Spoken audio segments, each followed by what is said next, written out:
नमस्कार, खबर राजस्थान देख रहे हैं आप। मैं हूं आपके साथ फारत त्रिपाठी और चलिए सीधे आपको राजस्थान विधानसभा लिए चलते हैं, जहां सदन की कार्यवाही जारी है।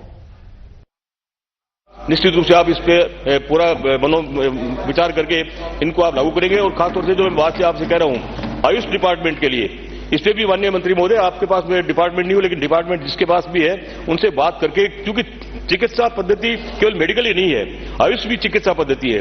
और चिकित्सा का जब हम बात करें, चिकित्सा से मेडिकल की हो चाहे आयुष की हो, उन दोनों पे हम विचार करके राजस्थान को कैसे हम लाभान्वित कर सके, इस पे आपको विचार करना चाहिए। मैं आपका बहुत बहुत धन्यवाद ज्ञापित करता हूं। बहुत बहुत धन्यवाद। धन्यवाद सभापति महोदय, आपने मुझे चिकित्सा, स्वास्थ्य एवं चिकित्सा शिक्षा पर बोलने का अवसर प्रदान किया।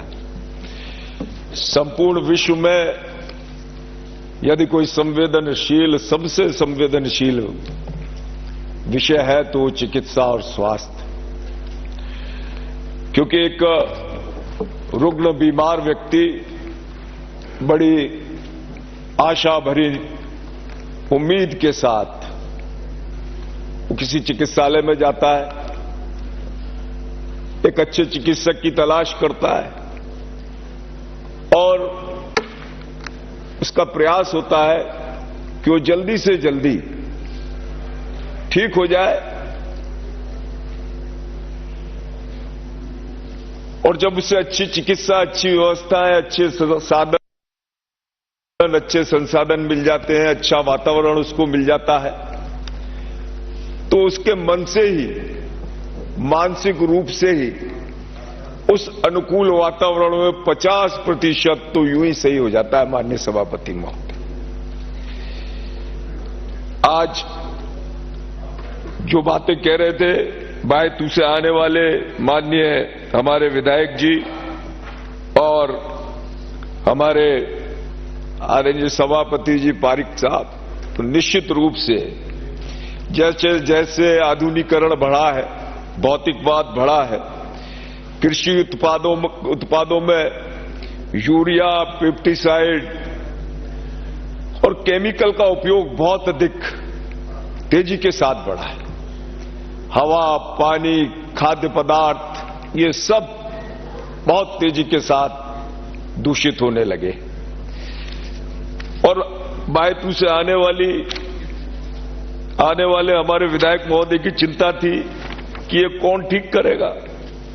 निश्चित रूप से इसे हम ही सही करेंगे, पूरी प्रतिबद्धता के साथ सही करेंगे और करने भी लगे, क्योंकि आज जिस तरीके से तेजी के साथ मधुमेह, कैंसर, हाइपरटेंशन, हार्ट डिजीजेस के लोग शिकार हो रहे हैं, व्यक्ति के अंदर रोग प्रतिरोधक क्षमता का अभाव होने लगा है और बहुत छोटा सा रोग भी बहुत बड़ा रोग के रूप में उस व्यक्ति से वो ग्रसित हो जाता है। आज आवश्यकता है स्वास्थ्य के प्रति जागरूकता की, खान पान में सतर्कता की भी, और सरकार भी इसी दिशा में काम कर रही है। मैं धन्यवाद देना चाहूंगा माननीय प्रधानमंत्री नरेंद्र मोदी जी का, माननीय मुख्यमंत्री भजन लाल जी शर्मा का। उन्होंने इस बात को समझा और सबसे पहले उन्होंने व्यक्ति की सबलता पर, उसकी सदस्वस्थता पर ध्यान देते हुए जो हमारी प्राचीनतम योग पद्धति थी, उसे सिर्फ भारत में ही नहीं अपितु संपूर्ण विश्व में उसको प्रतिपादित किया और संपूर्ण विश्व के लोगों ने उस योग की महत्ता को समझा, माना और आज लोग बाग इसके प्रति अवेयर। और जो बात कर रहे थे खाद्य पदार्थों में, अब जो पेस्टिसाइड है, जो केमिकल है, जो यूरिया है, उसमें भी हमारी केंद्र सरकार ने नीम कोटेड यूरिया, ऑर्गेनिक खेती को बढ़ावा देना, ये पहली बार यदि किसी सरकार के दिमाग में ये विचार आया तो ये हमारी केंद्र की सरकार के माननीय प्रधानमंत्री जी के दिमाग में ये विचार आया। क्योंकि यदि हम व्यक्ति के जीवन में अच्छा खान पान, अच्छी जीवन शैली दे सकेंगे तो निश्चित रूप से रोग कम रूप से जो है उसको आक्रमण करेंगे। मैं कोई आप लोगों की बहुत ज्यादा आरोप या आलोचनाएं आपकी नहीं लगाऊंगा, क्योंकि ये विषय ही आरोप और आलोचना करनी। हाँ, लेकिन कुछ जो आपकी कमियां रही हैं वो तो कहनी पड़ेंगी, पर ये संवेदनशीलता का विषय है।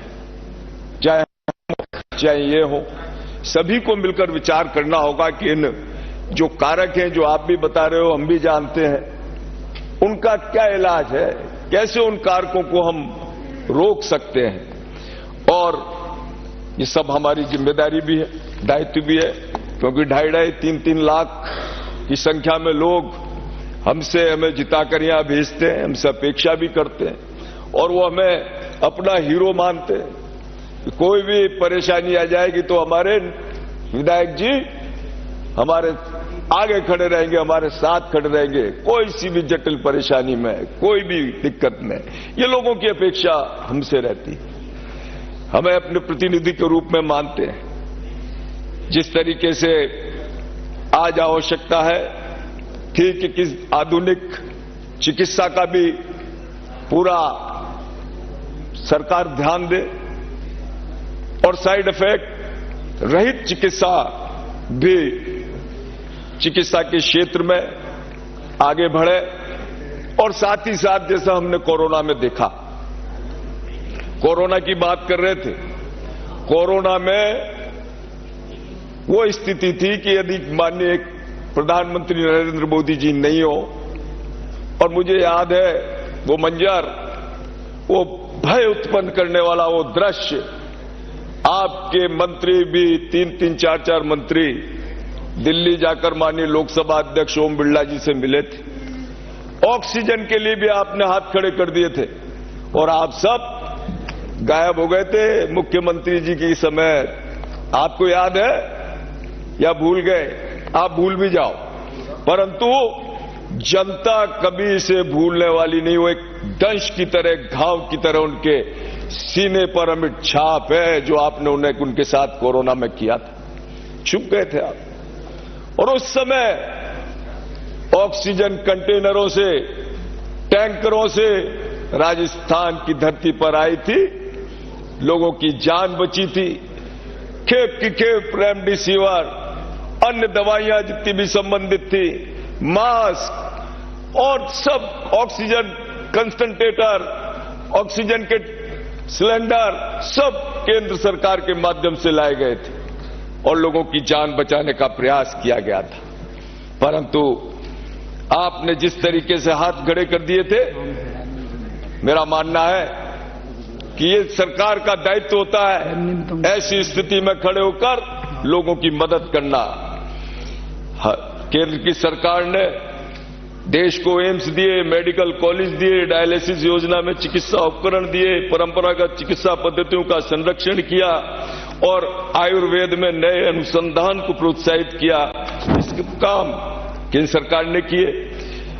2025-26 में चिकित्सा पर व्यय 1 लाख करोड़, जो तो कुल जीडीपी के लगभग 2% के बराबर रहा, और अब इसका 2.5% किए जाने का लक्ष्य भी तय है। ये कार्य केंद्र सरकार द्वारा चिकित्सा के महज 10 वर्षों के अंदर हुए। चूंकि प्रधानमंत्री जी की सोच है कि उत्तम चिकित्सा और उत्तम स्वास्थ्य से ही सबल एवं विकसित राष्ट्र बनेगा। ये कार्य अगर हम कर सकते हैं तो निश्चित रूप से लोगों को मजबूत बनाने का, उन्हें स्वस्थ रखने का काम ये केंद्र सरकार का भी है और राज्य सरकार का भी। और आप काला कानून लिया है, ये काला कानून, राइट टू हेल्थ का काला कानून, क्या आवश्यकता थी? जबरदस्ती के आपने पूरी बाधित कर दी। आपका, हमने तो यहां खड़े होकर जोरदार विरोध किया था। आपका निरोगी राजस्थान का सपना, आपका निरोगी राजस्थान का नारा, और आप लादना चाहते थे उन प्राइवेट हॉस्पिटल्स पे, प्राइवेट चिकित्सकों पे। ये ड्यूटी आपकी थी, कर्तव्य आपका था, यह आपको करना चाहिए था निरोगी राजस्थान, और यदि उनको करना भी था तो आपको उनको विश्वास में लेना चाहिए था। मुझे पूर्ण विश्वास है कि राजस्थान का सरकारी चिकित्सक हो चाहे प्राइवेट चिकित्सक हो, उसके अंदर संवेदनशीलता है। यदि आप काला कानून नहीं लाते, दादागिरी नहीं करते, नियम और नीतियों से उनको नहीं बांधते, तो आपके सहयोग के लिए खड़े हो जाते, आपकी पूरी मदद करते और आपके निरोगी राजस्थान में आपका सहयोग करते। परंतु ये देखता हूं मैं, आज ये न्यूज देख रहा था, ये कोटा की न्यूज पढ़ी है। मैं धन्यवाद देना चाहता हूं माननीय चिकित्सा मंत्री जी का, उनका आभार व्यक्त करना चाहता हूं। मैं माननीय मुख्यमंत्री जी का आभार व्यक्त करना चाहता हूं कि आपकी जो आज कार्यशैली है, जो आपका कार्य प्रबंधन है, आज कालीचरण जी भी कह रहे थे कि कुछ चिकित्सकों का सम्मान करना है, क्योंकि वो उत्साहित है, वो जोश में है आपकी कार्यशैली से। ये आज की न्यूज सभापति महोदय, 19 मेडिकल कॉलेज के हर अस्पताल का स्टाफ क्षमता से तिगुना काम कर रहा है। 1947 बेड की क्षमता लगा रख के 2831, मतलब बेड्स की क्षमता 1947 है और लगा रखे हैं 2831। भर्ती मरीजों की संख्या इससे भी ज्यादा, इसके बावजूद पीछे नहीं हटते हमारे डॉक्टर। डॉक्टरों में उत्साह है, काम करना चाहते हैं, लेकिन काम कराने के लिए सरकार का रवैया भी उनके प्रति सकारात्मक होना चाहिए। इसलिए मैं धन्यवाद देना हूं माननीय मुख्यमंत्री जी को, इन चिकित्सकों, नर्सिंग कर्मियों, जिस तरीके से आप भी मानते हैं कि कोरोना में जिस तरीके से उन्होंने काम किया, अपनी जान हथेली पर रखकर पूरे राजस्थान वासियों की मदद के लिए सदैव खड़े रहे, उनके हर प्रकार से सेवा करते रहे, तो ऐसे लोगों को शाबाशी देना भी आवश्यक है। और निश्चित रूप से जब हम सबको साथ लेकर चलेंगे, तो जिस तरीके से हम चाहते हैं कि हमारा ये राजस्थान के लोग पूरी तरीके से निरोगी हों, स्वस्थ रहे, तो जरूर ये सारी की सारी चीजें हम पूरी कर पाएंगे। मैं माननीय मुख्यमंत्री जी भजनलाल जी शर्मा के नेतृत्व में जो हमारी सरकार बड़े पैमाने पर इसी सोच के साथ काम कर रही है कि पूरे प्रदेश को कैसे स्वस्थ बनाए, हमारी संकल्पना विकसित राष्ट्र की है, ये तभी संभव होगा जब हम गुणवत्ता युक्त उत्तम चिकित्सा एवं उत्तम स्वास्थ्य युक्त समाज का निर्माण कर पाएंगे। प्रथम बजट में जो भी घोषणाएं की गई, वो सारी योजनाएं धरातल पर लाकर एक संकल्प के साथ, प्रतिबद्धता के साथ उनको पूरा करने का काम किया। आप सिर्फ घोषणाएं करके रह जाते थे। चुनौतियां बहुत हैं इस डगर में, पर आदत है हमें टकराने की। तूफान की जिद है आशियां मिटाने की, तो हमें भी फिक्र है उनकी जिंदगियां बचाने की। चाहे लोग किसी परेशानी में हो, पूरी ताकत के साथ सेवा के भाव से लोगों की मदद के लिए सदैव खड़े रहेंगे। मैं पुनः धन्यवाद देता हूं माननीय मुख्यमंत्री भजनलाल जी का, जिन्होंने राजस्थान के चिकित्सा क्षेत्र में बहुत सकारात्मकता, संवेदनशीलता के साथ उत्तम चिकित्सा को दूर दराज तक सुगम बनाने के लिए कई फैसले किए। मुख्यमंत्री जी ने आयुष्मान आरोग्य योजना का खाका तैयार किया, न केवल जीवन रक्षक पैकेज बढ़ाए, बल्कि सिर्फ राजस्थान में नहीं, बाहर जाकर भी व्यक्ति अपना इलाज कर सके, ये व्यवस्था हमारे माननीय मुख्यमंत्री जी ने की। उन्होंने सत्ता पर आते ही सबसे पहला काम एक चिकित्सालय का निरीक्षण, उसकी मॉनिटरिंग, क्या क्या सुविधाओं का अभाव है, किस प्रकार से इस चिकित्सा तंत्र को सुदृढ़ किया जाए, कैसे मजबूत हो, इन सारी चीजों का अध्ययन किया और उसके बाद अपने बजट का निर्धारण किया। ये होता है वास्तविक और असलियत काम, जो वास्तव में लोगों के काम आने वाला हो। कुछ भी कर दो, घोषणाएं कर दो, उससे कोई लोगों को लाभ नहीं हो रहा। 2 दिन लोग बात खुश हो जाएंगे, आप भी ताली बजाकर चले जाओगे, लेकिन घोषणाएं करने के बाद पहले तो लोग चाहते क्या है, लोगों की परेशानी क्या है, उनकी मजबूरी क्या है, किस तरीके से लोगों को अधिक से अधिक लाभ मिल सके, और फिर उसके बाद वैसा ही बजट बनाना, और फिर उसके बाद अगले दिन से उस बजट की क्रियान्वयन में पूरी ताकत के साथ, पूरी क्षमता के साथ, सामर्थ्य के साथ लग जाना और अपनी टीम को भी पूरी मजबूती के साथ उस काम में लगा देना, तब जाकर बजट का जी घोषणाएं होती हैं वो 100% पूर्ण होती हैं, जैसी अभी हो रही हैं। मैं निश्चित रूप से जो घोषणाएं हमारी हुई है, मुझे पूर्ण विश्वास है, चाहे वो मां योजना हो या अन्य योजना हो। माननीय जिस तरीके से कुछ मेरी कोटा शहर की डिमांड है उनको मैं बता दूं, आपने ट्रिंग कर दी। माननीय सभापति महोदय, खाद्य पदार्थों की एक बात बताना चाहता हूं। खाद्य पदार्थों में माननीय मुख्यमंत्री भजन लाल जी शर्मा ने, चिकित्सा मंत्री जी ने इतनी गंभीरता से काम किया कि मिलावट को लेकर इन 2 वर्षों के अंदर एक अभियान की तरह पूरे राजस्थान के अंदर लिया। 2023-24 में विभाग ने एनफोर्समेंट सैंपल में 284% लक्ष्य हासिल करते हुए देश में प्रथम स्थान प्राप्त किया। एक साल में 6.5 लाख किलो मिलावटी सामग्री जब्त की गई, जो अपने आप में ऐतिहासिक है। भाई तुझसे आने वाले विधायक जी पूछ रहे थे कौन करेगा, हम करेंगे। 2 दिवसीय राज्य स्तरीय अभियान में 2284 वेंडर्स का निरीक्षण कर वर्ल्ड रिकॉर्ड बना। 3915 मिलावट खोरों के खिलाफ मुकदमे दर्ज हुए। 11 करोड़ 20 लाख की पेनल्टी दर्ज हुई। मैं विभाग के मुखिया से कहना चाहूंगा कि इस लालच का कोई अंत नहीं है। ये कार्रवाई धीमी नहीं पड़नी चाहिए, पूरी ताकत के साथ इस कार्रवाई को आगे बढ़ाया जाए। और आज जिस तरीके से 16 मोबाइल फूड सेफ्टी लेबोरेटरी खरीदी जा रही है, इसे मौके पर ही अब जो है जांच हो जाएगी। और जिस तरीके से माननीय मुख्यमंत्री जी चाहते हैं कि राजस्थान वासी स्वस्थ रहे, मिलावटी खाद्य पदार्थ से उनका बचाव कर सके, उसी प्रतिबद्धता के साथ विभाग को काम करना होगा। कांग्रेस माननीय सभापति महोदय, बहुत इंपॉर्टेंट बात है। माननीय सभापति महोदय, हमारे कोटा शहर में अभी बहुत सारी घोषणाएं हुई हैं, उनके लिए मैं धन्यवाद देना चाहूंगा। कांग्रेस के टाइम में वो धारीवाल जी उठकर चले गए। न्यू मेडिकल कॉलेज में एक ईंट लगी हो तो बता देना, और एक कार्य हुआ हो तो बता देना।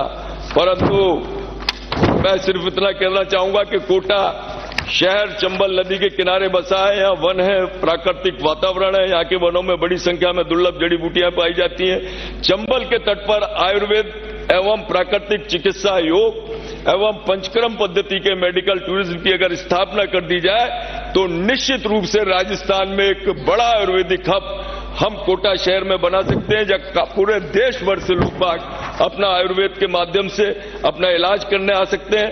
एक जो माननीय मंत्री जी, मेरी बस 1 मिनट में मैं आपको अपनी कुछ हमारी कोटा शहर की मांगे हैं।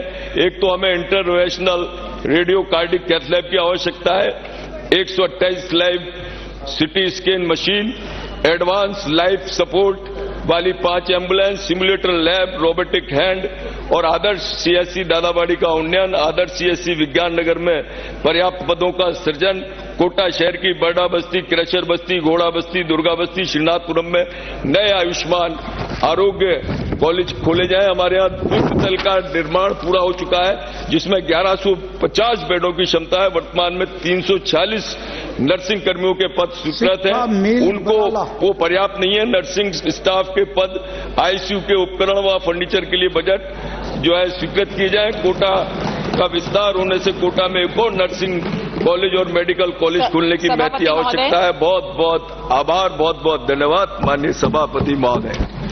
सभापति महोदय, सभापति को धन्यवाद। आपका आभार कि आपने मुझे मांग संख्या 27 और 28 पर मेरे विचार रखने के लिए की अनुमति दी, और आपका पहले ही आभार, अगर 1-2 मिनट ऊपर हो जाएं उसमें भी संरक्षण चाहिए। हेल्थ इज वेल्थ, स्वास्थ्य ही पूंजी है। आज के परिप्रेक्ष्य में शारीरिक स्वास्थ्य के साथ मानसिक और सामाजिक स्वास्थ्य का भी महत्व बढ़ गया है। बढ़ते हुए सुसाइड्स, डिप्रेशन, नशे की लत और आपराधिक प्रवृत्तियां देखते हुए हम ये समझ सकते हैं, और इसे देखते हुए हमें मेंटल हेल्थ पर भी फोकस करना होगा। थॉमस फुलर ने कहा है कि health is not valued till sickness comes. स्वास्थ्य का मूल्य तब तक नहीं होता जब तक बीमारी ना आ जाए। सदन में कल जल पर चर्चा हुई, आज स्वास्थ्य और शिक्षा पर चर्चा है। दोनों ही जनता के जीवित रहने के लिए जरूरी हैं, पर सरकार के लिए आमजन का स्वास्थ्य बहुत ही सस्ता मालूम पड़ता है। स्वास्थ्य चिकित्सा बजट को देखकर जो जनता की उम्मीदें थी सरकार से, वो सभी धराशायी होती नजर आ रही हैं। नम आंखों से परेशान जन जन फिर से कांग्रेस की गहलोत सरकार को याद कर रहा है। आपका यह बजट सरकार राजस्थान को फिर से एक बीमारू प्रदेश की राह पर ले जाने वाला है। इस बार स्वास्थ्य चिकित्सा को 13,888 करोड़ रुपए आवंटित किए गए, जो पिछले बजट से करीबन आधे हैं। कुल बजट में हिस्सा सिर्फ 3.7% है, जो पिछले बजट में 8.3% था। ट्रांसपोर्ट में 38% की बढ़ोतरी, रोड्स एंड ब्रिजेस में 36% की बढ़ोतरी बहुत बढ़िया बात है, पर राजस्थान के स्वास्थ्य को क्या आप लोग गर्त में पहुंचाना चाह रहे हैं? महत्वपूर्ण मुद्दों पर चर्चा करते ही जब भी विपक्ष आपको असलियत से वाकिफ कराता है, लोकसभा में आपको नेहरू जी याद आते हैं और विधानसभा में पूर्ववर्ती कांग्रेस सरकार याद आती है। अजी साहब, नेहरू जी ने तो जो लाइफ एक्सपेक्टेंसी आजादी के समय एक एवरेज लाइफ एक्सपेक्टेंसी थी 32 साल, उसे 1970 में उनके प्रयासों से 46 साल, 1990 में कांग्रेस सरकार और बाकी सभी सरकारों के प्रयासों से 60 साल, और आज एवरेज लाइफ एक्सपेक्टेंसी है 2024 में 68 साल। आधुनिक भारत के निर्माता पंडित जवाहरलाल जी नेहरू के विजन से 1956 में एक जनता के लिए एक और मंदिर का निर्माण किया गया, जिसे एम्स कहते हैं। पूर्ववर्ती कांग्रेस सरकार की बात करें तो उसके लिए राजस्थान के लोगों का स्वास्थ्य हमेशा ही सर्वोपरि रहा। कोविड में जो काम किए गए वो एक परीक्षा की तरह आए और राजस्थान को एक मॉडल स्टेट पूरे हिंदुस्तान में ही नहीं पूरे विश्व में माना गया। देश में सबसे ज्यादा 25 लाख की बीमा कवरेज देने वाली चिरंजीवी स्वास्थ्य बीमा योजना कांग्रेस सरकार में शुरू की गई और लोगों में यह विश्वास कायम हुआ कि कितना भी संकट का समय क्यों ना हो, सरकार आपके पीछे मजबूती से खड़ी है। चिरंजीवी योजना, जो अब मां योजना कहलाती है, उसमें कांग्रेस सरकार ने एनएफएसए, एससीसीसी कैटेगरीज को निशुल्क बीमा प्रोवाइड कराया। साथ ही कोविड अनुग्रहित कैटेगरीज और संविदा कर्मियों को भी निशुल्क बीमा दिया गया। ये इस कांग्रेस सरकार की संवेदनशीलता थी। बाकी लोगों को मात्र 850 रुपए सालाना में अपने फैमिली के लिए बीमा का प्रावधान दिया। आज बहुत से अस्पतालों को समय पर भुगतान नहीं हो रहा है और मुझे यूनाइटेड डॉक्टर्स फ्रंट के लोगों द्वारा अवगत कराया गया कि हाल ही में आरटीआई से पता लगा आयुष्मान भारत योजना की स्थिति देश में बहुत ही चिंताजनक है। 63 लाख केस क्लेम से ज्यादा अटके हुए हैं और 1,21,000 करोड़ रुपए की राशि लंबित है जो अस्पतालों तक नहीं पहुंच पाई है और इस वजह से आपने अस्पतालों के साथ साथ मरीजों के स्वास्थ्य को भी संकट में डाल दिया है। डबल इंजन की सरकार क्या सिर्फ लोगों के स्वास्थ्य को रौंदने के लिए है या सिर्फ कहने के लिए है, या कोई विकास भी यहां होगा? लोगों के स्वास्थ्य का ध्यान भी आप लोग रखेंगे? क्या यही है आपके लिए स्वास्थ्य क्रांति?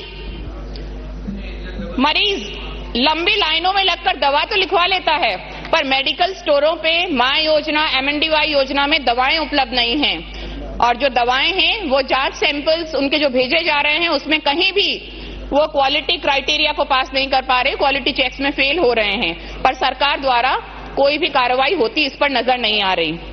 दवाओं की मात्रा और गुणवत्ता की कमी, इससे नुकसान किसको है? ये जनता बहुत समझदार है, वो समझती है कि इससे नुकसान सिर्फ उसी के स्वास्थ्य को है। आज जिस जनता ने आपको जनादेश दिया था वो जनता आपके दर पर आकर बिल्कुल निराश हो चुकी है।